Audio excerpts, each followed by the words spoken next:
Stacy here from craftaholicmama.blogspot.com, and today I am featuring this Nook's Ornamental Newton stamp set for my blog post for the design team for Scrapping for Less. I just love this cute little cat hanging onto this ornament, and I'm going to heat emboss it with Versamark and detailed white embossing powder. And I use my EK Success powder tool to make sure I get all the static so that it embosses nice and neat. Now I'm going to use my Spectrum Noir glitter markers to color it in. I just love these markers. They are so sparkly and glittery, and I just love coloring with them. They can be a little juicy, but they're still very fun to color with. Here I'm showing you the colors that I'm going to be using. The silver, the holly leaf, it's called Hearthside for the red, and a little bit of the rose quartz that I'm going to use to color in the inside of the ears and the pads on the little kitty's paw. So right now I'm coloring in the kitty with the silver. It kind of has more of a tannish brown tint to it than a gray silver tint, so that's why I went ahead and used that to color in the kitty.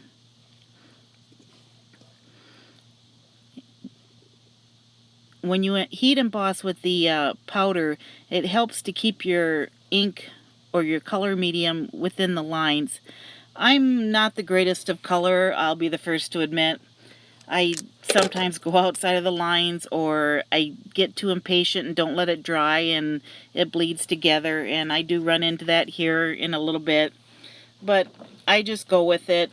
It doesn't bother me. I fix it the best I can, and I just move on from there. It's handmade. It's not meant to be perfect. So here I'm coloring in the paws, and you can see on that right paw that rose quartz really bled. So I just kind of sop it up a little bit with a paper towel and then go back in and fix it again. It's really easy to fix these. Even if it dries a little bit, you can re-wet it a little bit with the marker over again and then sop it back up. So it's fairly easy to fix and to work with.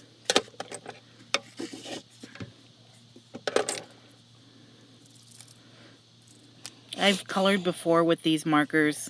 They're just so fun. They are very juicy, so you kind of have to be a little careful. But they are just so sparkly and so pigmented that they're just a real blast to play with. Here I'm going to color in the ornament with the holly leaf green.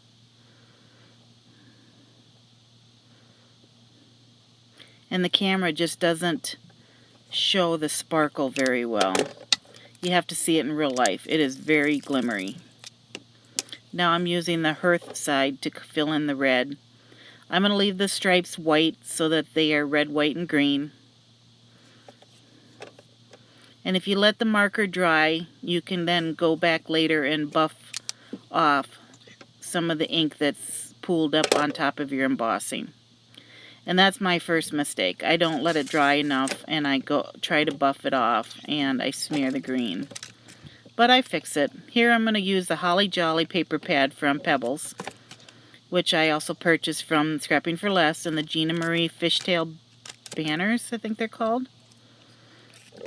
All of my supplies I purchased from Scrapbooking for Less, except for that EK Success Snowflake punch. It's an older punch, and I just used it from my stash.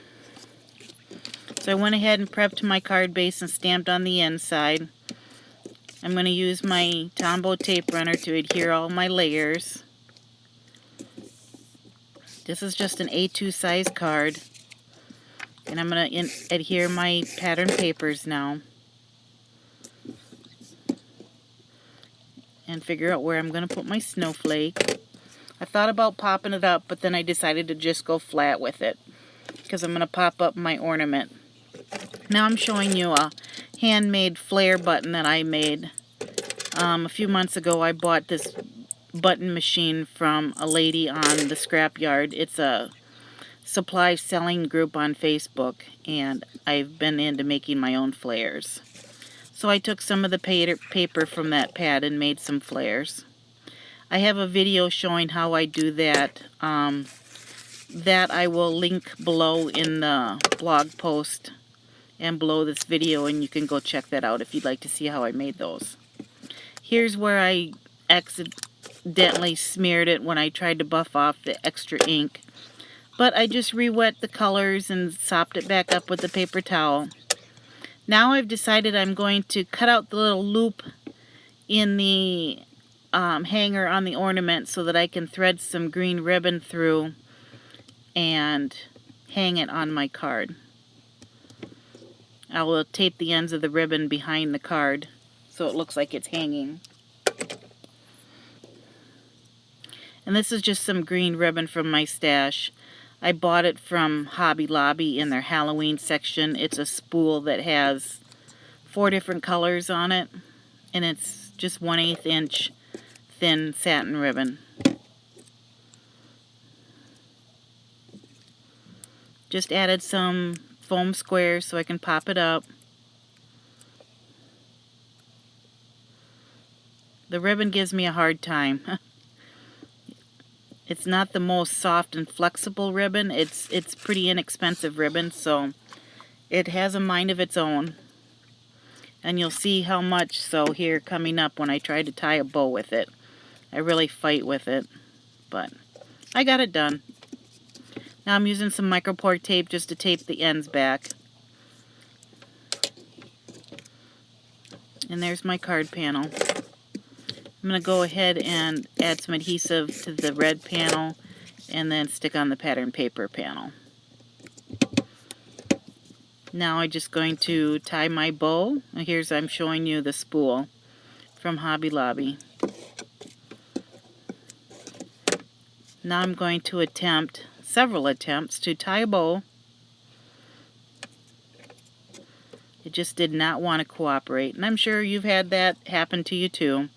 You just keep at it and you keep trying, and then you'll get it.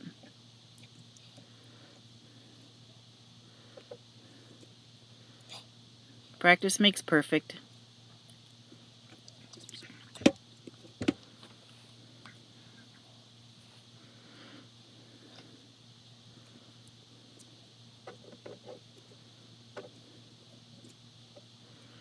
There we go. Now I got it.